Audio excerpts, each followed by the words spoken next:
false alarm. Sorry. Yeah, finally there. Sorry about that. So I'm Charles Howarth, or I guess more commonly Charlie Howarth. Sounds a little bit more kind of informal. So my background is basically semiotics, and lived in Finland for, I think it's like 4 years now. Seems to have gone really quickly, but yeah, 4 years. And as you can tell, I'm not from Finland, so from the UK. But basically moved, in the UK I was working for a brand agency doing semiotics for a few years. A lot of my work was about sort of helping designers to create sort of compelling, culturally resonant designs, getting quite into the nitty-gritty of design, and what colors should things be, what are the different sort of routes that this particular brand could follow. Then I did a PhD. Then I was enticed to Finland, not for love, as many people seem to assume, but for work. So I worked for Gemic along with Annie, Martin, and Miko, and Lubava, and various other people here. So my role there was basically to be sort of head of semiotics as a kind of a relatively new thing to Finland, and something that sort of sat quite well with the company at the time and how it wanted to expand. So seen as something that goes quite well with the core of the company, which was sort of anthropology and ethnography. And that was all interesting. I'm very ashamed to say I don't speak Finnish yet, but I do know a little bit about the culture. So worked for various clients, seems to do an awful lot of stuff for Fazer on the future of chocolate, or future of, basically a lot of their kind of categories. And also a lot of stuff in the US. So seems to do endless projects on food. So hopefully you know a bit about that. Recently done quite a bit of stuff on automotive. And the past year sort of been working a bit with Martin, so I left Gemic, and sort of looking to build sort of semiotics within Finland. So the presentation today is, I attempted to come up with a slightly more sexy name than semiotics in the corporate environment. So it's navigating the rising tide of uncertainty using semiotics. So sounds kind of dramatic and dystopian. So hopefully the idea is, dramatic title, sounds profound. So the content itself doesn't need to be dramatic or profound. Not quite sure how long this is going to go on, because I was sort of prepped for a 15 to 20 minute presentation, but Annie now told me it was like 45 minutes. So. No, the presentation was so long. But I think if I attempted to go on that long, you guys would be kind of looking to the window and the sort of the end of summer and the nice weather that we have today. So is that how, just out of interest, how familiar are people here with semiotics? I mean, who's used semiotics? Has anyone heard of semiotics in a sort of commercial? Okay, so quite a well-informed audience. So I can maybe skip over a bit of this first part, but basically I'm going to go very briefly over what semiotics is, or what commercial semiotics is. And then I'm going to talk about how semiotics, I know that's not really English, but sounds a bit more pithy and short. So how we do semiotics, and then finally, why semiotics. And hopefully at the end, you can sort of see there is a justification and I wasn't just wasting your time. So semiotics, if we start off, semiotics has this kind of rich history as a method to kind of understand consumer culture. So I'm not going to talk so much about the rich kind of academic history of semiotics, but semiotics, certainly within the 20th century, it was developed quite well as a sort of method to understand the emergent kind of consumer culture that emerged in the post-war period, and the sort of great sort of period of the rise of mass consumer culture after the war. So you've got these are just examples from some of the key figures in that. So you've got Judith Williamson talking, doing this detailed analysis of how Chanel number 5, how there's a semiotic link between that and Catherine Deneuve, and the sort of values, the signifieds of Catherine Deneuve, and how you as an individual can identify that. So she used a mixture of semiotics and also psychoanalysis. Then we have Roland Barthes, who's obviously a very famous literary theorist. He talks a lot about, in this example, it's about the idea of how the pasta here conveys this notion of Italy or Italianicity.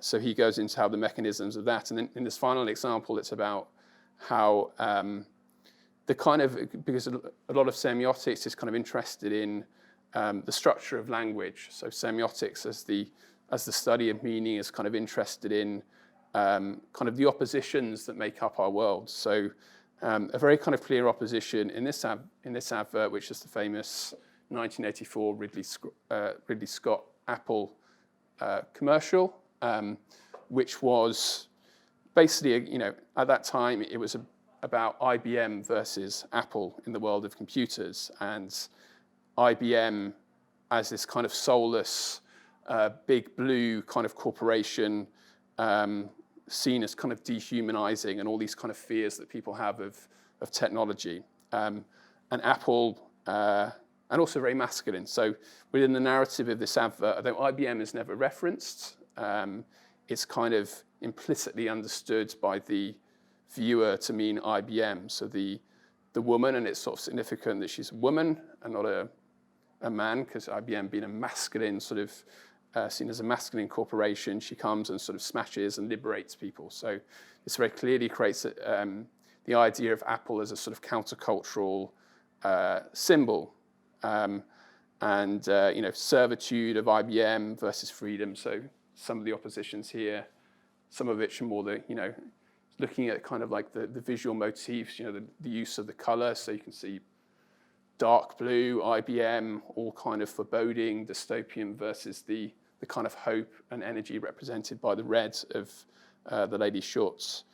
So you have this idea, this narrative of Apple as sort of freeing you, which is obviously a narrative they still, they've done very well. I mean, they still manage to have that idea of themselves, even though they have, God knows, 100 billion sitting around in their bank accounts. So that's kind of like a really interesting example of branding. I won't talk too much about this, but just to know that sort of commercial semiotics developed in the 80s and 90s in the UK. I think this maybe history is a little bit less interesting, but it's tended to be sort of Sasserian kind of semiotic. They basically sort of picked bits of semiotic theory that kind of suits the applications quite well. So there's been like Grimas and sort of semiotic squares. You hear a lot in semiotics about residual, dominant, and emergent codes, and that comes from a brief article by the literary theorist called Raymond Williams. So, and I will talk a bit more about that later, and various kind of influences. And really, I guess at the time, it was sort of like developed as a kind of critique and alternative to the trend of the time, which was interpretive consumer research, not necessarily deep kind of ethnography. It was more sort of, I guess, seen by the semioticians at the time as relatively kind of surface level, talking to people, surveying people, seeing how they, what their views of something were, and not necessarily going really deep. So semiotics has always sort of positioned itself as sort of going deeper. So the idea that sort of the world of brands, consumer culture is made up of these hidden languages, these hidden associations, and the semiotician is some kind of magician who's going to reveal all the secrets. And that's not really true, but that's how it's kind of positioned in the early days. So, I mean, like the iceberg is the very cliched metaphor where it's like basically the top of the iceberg is what consumers might articulate to you in a focus group, and the bit underneath, which is the majority of it, is the stuff which is kind of unsaid, and it's the job of the semiotician to kind of understand that for brands and allow them to kind of tap those deeper meanings. Not necessarily, that's quite a simplistic view of how research works, but that's kind of how they positioned it in the 90s. So that's a very brief intro to semiotics. I'm going to talk about sort of how we do semiotics, and I guess broadly there's sort of three kind of main activities within commercial semiotics. And to be honest, they're all quite, straightforward. It's not kind of rocket science. And those activities are sort of brand analysis. So a lot of that is decoding. Basically, the semiotician would treat any particular brand communication as a text to be read and analyzed. And that could include a piece of packaging. It could include a commercial, any form of brand communication you can think of. So the job of the semiotician is to kind of decode that and sort of provide that kind of meaning. And often then to situate that within culture, is the meaning that the brand is communicating to people, is that kind of resonant? Or, a lot of the time it's, a brief might come about because a client realizes that their sort of brand is, becoming less popular with the consumers, and they don't necessarily know the reason for that. So supposedly the job of the semiotician is to help decode why those particular meanings may not be quite so appealing to consumers these days, and then to offer direction on how to address that. We also do, I suppose that's the kind of basic unit of analysis. We could also, we also do analyze, the wider, so it could just be on brands, but it could be the wider context. So looking at, for example, how is masculinity evolving in Finland or the UK or whatever? Those are sorts of questions which may be kind of relevant. Or, how is banking or the relationship with money kind of evolving within a particular market? The questions can be quite varied. And we would look at brand communications, but also maybe wider, anything from internet discussions to films to popular culture. And we often bring that together in a category analysis where we would look at the sort of dynamics of a category. I'll talk a bit more about that in a second. And I think the thing which is most interesting here is what we're calling RDE analysis. So RDE stands for residual, dominant, and emergent. So this is an idea from Raymond Williams, and the idea is basically, which can be seen as a bit simplistic, particularly these days, and there are possible ways of critiquing it, but it is still, I think, quite a powerful tool. So the idea is that sort of culture is fairly linear, and it moves in a fairly linear way, and you have the emergent sort of meanings and culture, which would be, the things on the far ends. In a consumer context, it's probably the fairly affluent kind of progressive hipsters who may be sort of driving those meanings. And then you have the dominant, which is sort of your mainstream, the mainstream culture is kind of believing and valuing. And then finally we have residual, which is where the meanings are sort of going out of culture. I'll provide more examples of that in a second. So this is a really simplistic example. But we could, for example, look at the iconic Finnish brands, sort of Kalfatsa. This is fairly basic stuff, but basically the job here would be to kind of look at the different meanings, to pull apart the different sort of elements of that packaging. So you look at the color, you look at the typography, you look at the iconography, how the chocolate is represented, and you use that to sort of start to build the meanings of that. And it works quite well as a fairly coherent piece of packaging. So you've got the calligraphy style, signature, signifying sophistication. You've got the ideal of the figure of Karl Fatzer himself, this sort of iconic figure, giving his seal of approval. You've kind of got gold, which is a very obvious signifier of, luxury and quality. The upward trajectory and curve, there's a bit of kind of flair and passion. So creating a Karl Fatzer bar is not just about, doing something industrial and plain. It's something done with a human touch and a bit of care and passion. And then you have things like, made in Finland. So localizes it as a sort of Finnish thing. I just put here that sort of, made in has a slightly industrial connotation these days, which could be a little bit problematic because consumers want sort of things which are not kind of industrial. So made in Finland, you generally have that, made in Finland on a piece of technology or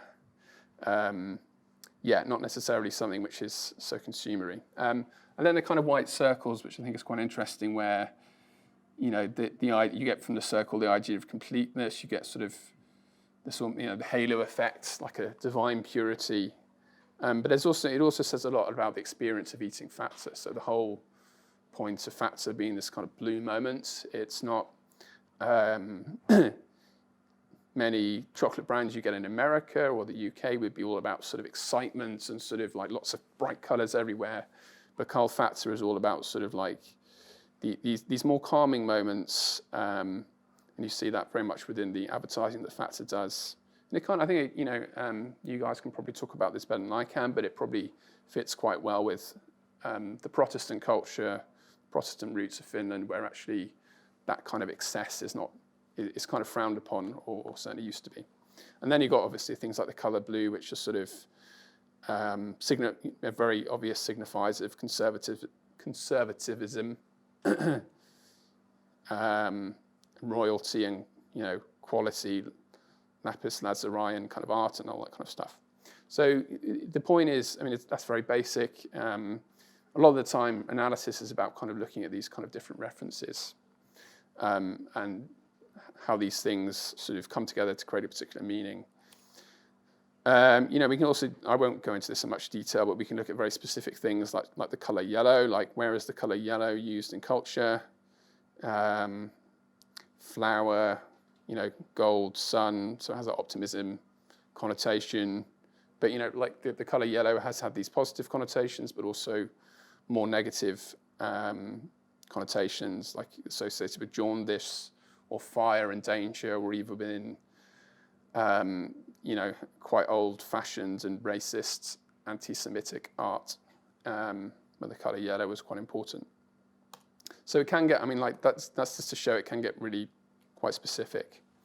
But I guess once we do this analysis, I haven't done this so much because of the types of projects I've been working on, but one of the things that can be done is looking at the dynamics of categories. We often find that, a client may want to know where do we actually fit within the world. So you can get that from doing, a mapping in a focus group. But another thing you can do is through semiotics, you can look at how the whole category is kind of positioned. So in this case, it's the US laundry detergent.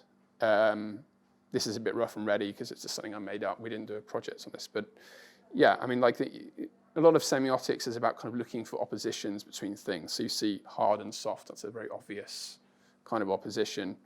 And you've got control and sort of raw power. So you see that, particularly some of the more down market brands are talking about sort of this war on dirt, destroying dirt through raw strength. And then you've got some of the more upmarket ones, which are much more about control and precision.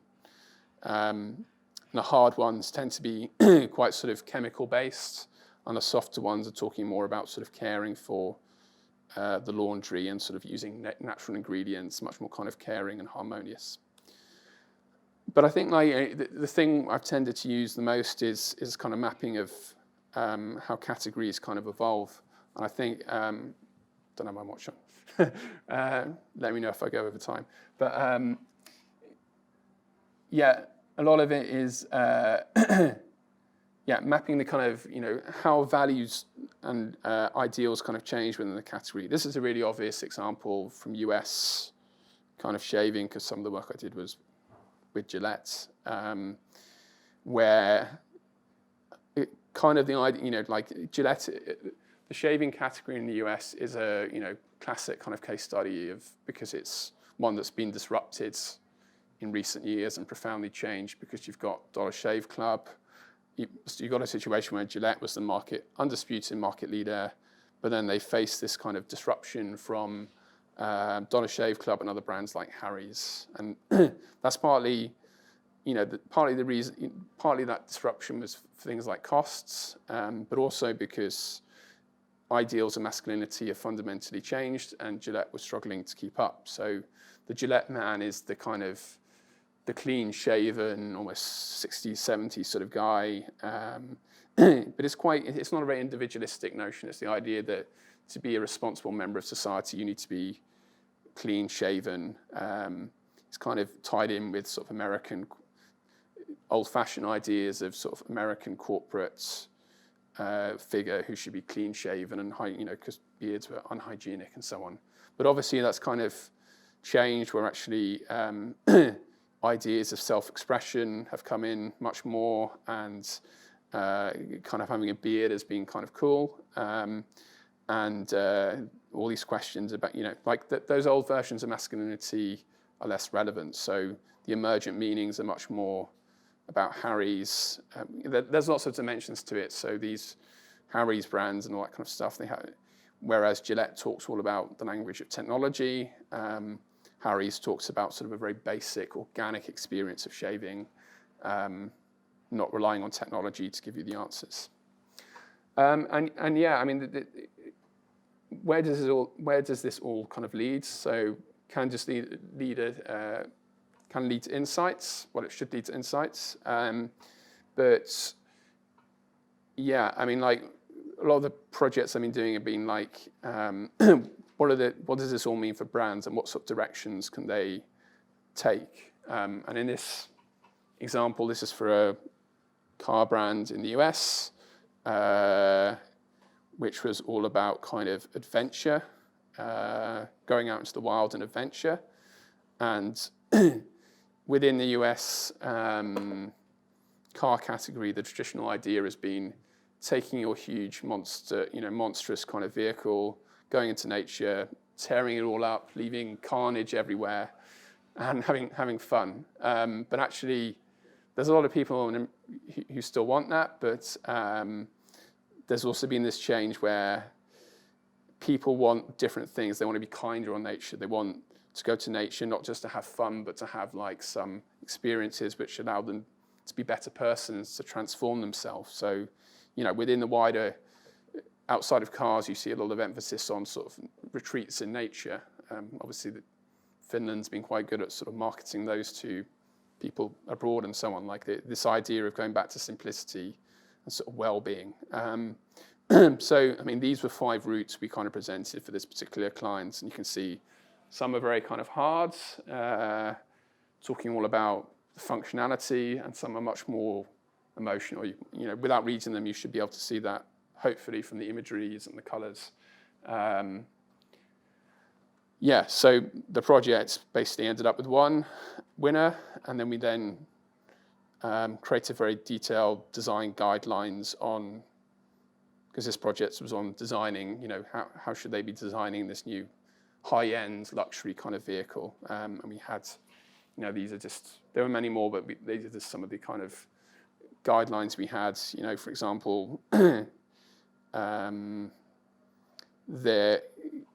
traditionally, when you're creating a car brand or whatever, you want it to look absolutely perfect for people, but actually these days people want imperfection. So we heard a lot about a synthesizer brand called Moog, which is pictured at the bottom, but you probably can't see, and it's just like very old-fashioned American brand, but it's kind of like, it's got wires everywhere, it looks really noisy, the design is all noisy, but people kind of like that kind of imperfection. So there's kind of big value shifts that clients need to be aware of. So semiotics, variety of briefs. I guess this is quite general. So it could be brand futuring, visioning. It can just be sort of cultural insights, understand how consumer values are shifting. It can be design and creative strategy, as in the example I just gave. It could be new market scaling. So I guess some of my work for Finnish clients has been about looking at international trends and how they might influence how Finnish brands might sort of take advantage of those international trends. But I think conversely, Finland's become very appealing to people abroad. So it's also about sort of helping Finnish brands to, maximize their Finnishness when appealing to international consumers. And I think it's important to note that, I think maybe I should have said this in the introduction, but I think one of the reasons why I wanted to talk about rising tide of uncertainty is that actually there's, obviously a lot of challenges within the world today. There's increasing uncertainty, and I think what consumers are finding valuable is kind of changing quite fundamentally. And I'm not always sure that the world of sort of insight and strategy is keeping up as much as it could. I think one issue we tend to have is that sort of like there's a kind of black box approach where I might be talking about semiotics, and that's the magic bullet that solves all problems, and someone else might be talking about ethnography or co-creation or whatever as these kind of magic bullets. But that's not really the future. The world is so complex that we can't just rely on kind of singular. The world is becoming increasingly complex, and each method had its shortcoming, and actually the future is about bringing these methods together and working in harmony. And at GEMIC and elsewhere, we've done, a lot of the projects would involve semiotics and ethnography, but also sometimes co-creation. So recently did a project, basically these things for this project, we did co-creation with consumers to choose the favorite, but also to kind of allow them, because they're quite broad at the moment, as you can see there. So the consumers would be thinking about how would this look like in a automobile, and also ethnography, but we couldn't do ethnography because of COVID. But we also kind of use quant. Quant could be validating cultural findings by looking at sort of Google Trends or whatever, looking at some of the databases where, on Twitter, whatever, or it could be more traditional kind of surveys. Do I still have a bit of time? 3 minutes. Oh dear! I thought I had 40 minutes. I'll go over this quickly, but so why semiotics? Well, as I said, the world is kind of changing with new values and aspirations emerging. And I think, the many existing approaches to insight kind of, I'm not sure they always are very good at sort of guiding companies in the sort of climate of uncertainty. So we have to remember, a lot of strategic approaches were developed in the 20th century, a time of stability and relatively stable growth. And now we have this kind of culture of constant uncertainty and disruption, and sometimes, that begs the question about whether they are still fit for purpose. And there's also this idea, a lot of companies still assume that, growth has happened in the past, so they can have incremental growth. But actually, that's increasingly, certain markets are quite volatile. And it's not just about design, like with Gillette, it's not just about adding a new feature to your razor, it's about fundamentally changing how you appeal to the consumer. And then finally, we also kind of see a return to positivism. And I think this is an argument for human research in general. There's been a trend towards sort of things like big data analytics, behavioral sciences, neurometrics, all have their merits, but I think there has been a shift to less focus on kind of human or cultural approaches, and I think that's to our detriment, because a lot of those methods don't have cultural context, or they're not embedded in on the sort of richness of human experience. They tend to focus on a few static kind of variables. And I think like semiotics is not the only answer to this, but like it's one good way for the kind of reasons I've talked about. I think I'll just sort of end with a couple of examples of, I've talked a lot about stuff really shifting. Maybe I should just provide a couple of examples. So one thing that we're seeing, and we've done a bit of research on, is how luxury is kind of changing. So when we think of luxury, most of us have a certain vision in our head of like lots of gold, lots of quite blingy. It's a Rolls Royce. It's a very expensive bottle of champagne. It's a Rolex watch or whatever. But actually, for emergent consumers, this is not really aspirational anymore. And we found that through semiotics, but also consumer research in the US. So in the past, if you think of luxury as about scarcity, luxury is by definition kind of supposed to be scarce. Otherwise, it's mass, logically. So in the past, it used to be about showing off extreme wealth. It used to be about connoisseurship, rare materials, blah, blah, blah. But now it's much more vague. It could be about, a luxury retreat, a silent luxury retreat, which is what the Twitter CEO kind of did. And we've heard things like scarcity is about, really vague things, like moments of serendipity in a world that's very predictable. Like, so their travel companies offering travel experiences which no one's had before, kind of thing. So, and sustainability is a big part of it. It could be, going to really far-flung places where people have gone before. It's objects which are kind of ethical. So, I don't know, diamonds made in a lab that don't have the the whole history of blood and sort of exploitation with them. So innovation to make things more sustainable. It could even be moments of spirituality and transcendence. So it becomes much more vague. I think, can I just finish 2 more examples? Yeah. So we have snacking.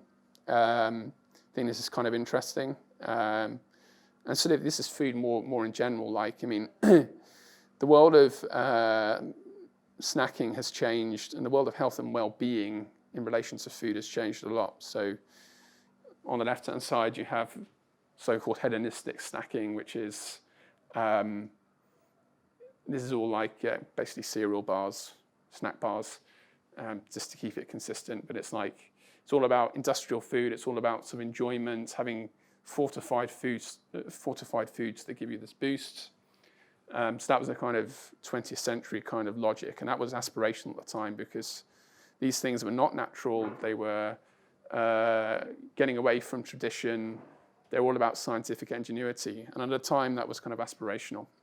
But in the 20th century, you start to get all this stuff like people like Michael Pollan in the US, and in Finland you've got Olli Posti and people like that, talking about how evil supermarkets are. So you've got this kind of return to like nature, and you wanting, basically good snacking is something which is not touched by nature, human hands at all, or industry. And then there's something else happening which is more about like natural is not just good enough.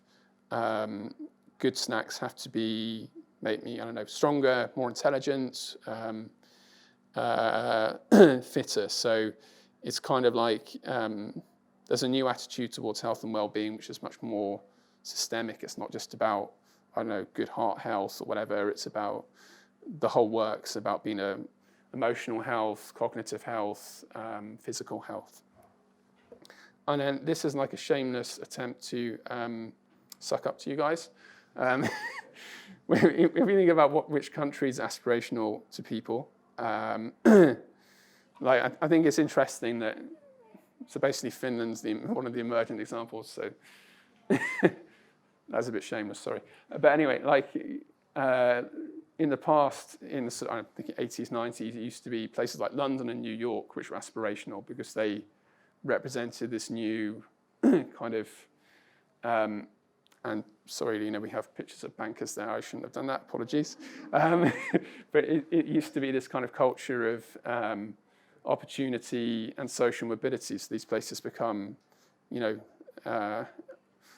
centers of that.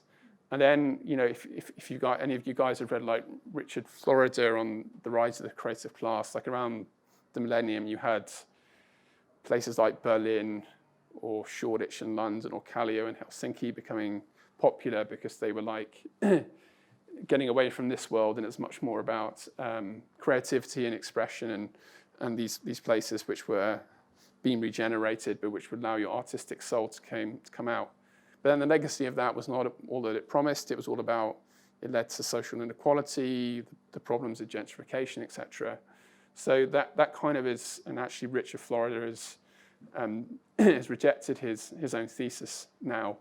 So now we kind of see this weird thing where, not weird thing, but where like places like Finland and other Nordic countries become very aspirational to certain, you know, for different reasons, like popular with Chinese, for different reasons than maybe people in the UK or US. But they're basically, Finland kind of represents this place which has the best of both worlds. It's not as some Americans would see it, an evil communist country. It's it's a place for social democracy, but also it has a high quality of life, but also this kind of deep connection with nature. So all the things that sort of like people in places like UK and US think they've lost, like connection with nature, connection with other people, work-life balance, Finland, rightly or wrongly, is seen to kind of embody these things. So that's why somewhere like Finland becomes aspirational.